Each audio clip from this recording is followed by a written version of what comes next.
here today and for the briefing that you gave us yesterday. I think it's very clear listening to the members of this committee that there is strong bipartisan concern about what Russia might be thinking about with respect to Ukraine, and support on this committee and in the Senate for Ukraine and for doing everything we can to ensure that they remain a sovereign nation. Senator Portman and I offered an amendment to this year's NDAA in that vein to increase military assistance and raise the amount of assistance that could go to lethal weapons. Are there other things that you think we could be doing in this Congress that would further show support for Ukraine? Thank you, Senator. I think the Congress and the American people in a bipartisan fashion have been enormously generous, as I mentioned in my opening, $450 million in lethal defensive support heretofore. You know, I think we need to continue to look at other things that the Ukrainians need in terms of cyber resilience, in terms of communications capability, in terms of educating the next generation, all these kinds of things. But we will not be shy about coming to you as we need support. And the bipartisan spirit here is really gratifying. Thank you. Last week, Senator Johnson and I met with a number of members of Parliament from Estonia, and one of the things that they talked about was the importance of European unity with respect to Ukraine. But they were also quite anxious that we reconsider whether or not to station more troops in the Baltic nations, something that I've also heard from Poland and some of the other Eastern European countries.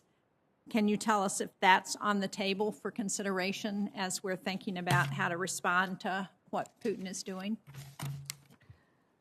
Yes, Senator. At the NATO ministerial last week, there was a commitment among allies that we needed more advice and more options from our NATO military authorities with regard to the consequences of any move by Russia deeper into Ukraine, and what that would mean for the eastern edge of the alliance, and what it would mean about our need to be more forward deployed in the east.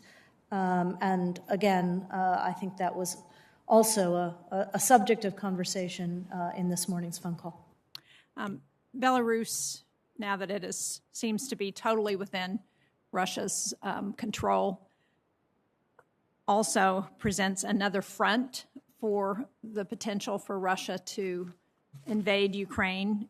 Can you speak to whether we view what's happening in Belarus in that way? I know the Ukrainians view it that way because we heard that when we were in Halifax for the International Security Forum and met with some Ukrainian officials. Well, as you know, Senator, the situation in Belarus is just tragic and really concerning in many, many ways, which is why the administration, along with the European Union in a multilateral way, increased sanctions just last week, including blocking the sale to us or to Europe of one of the great sources of Lukashenko's money, potash, et cetera, and sanctioned some dozens more Belarusians responsible for the violence and intimidation there, and particularly now for the weaponization of migrants, accepting them from third countries and then pushing them against the EU's border in a very cynical and dangerous way. But I think you're talking about the potential as Lukashenko becomes more and more dependent on the Kremlin and gives up more and more of Belarus's sovereignty, something that he told his people he would never do, that Russia could actually use Belarusian territory to march on Ukraine and or mask its forces as Belarusian forces. All of those are both things that we are watching, and it was particularly concerning to see President Lukashenko make a change in his own posture with regard to Crimea. He had long declined to recognize Russia's claim on Crimea, but he changed tack a week ago, which is concerning. Very much. I'm out of time, but I just wanted to raise an issue you brought up in your opening remarks with respect to the effort to confirm our ambassadors and State Department officials and the effect it's having currently of hamstringing our foreign policy efforts around the world. And I know this committee has worked very hard in a bipartisan way to try and move those appointments, but they are being held up on the floor by a small group of Republican colleagues who have other issues, who don't want us to move forward. And I hope that you will share with everybody on this committee and those holding up those appointments what that means to our diplomacy and our foreign policy when we can't get our people in place to protect American interests.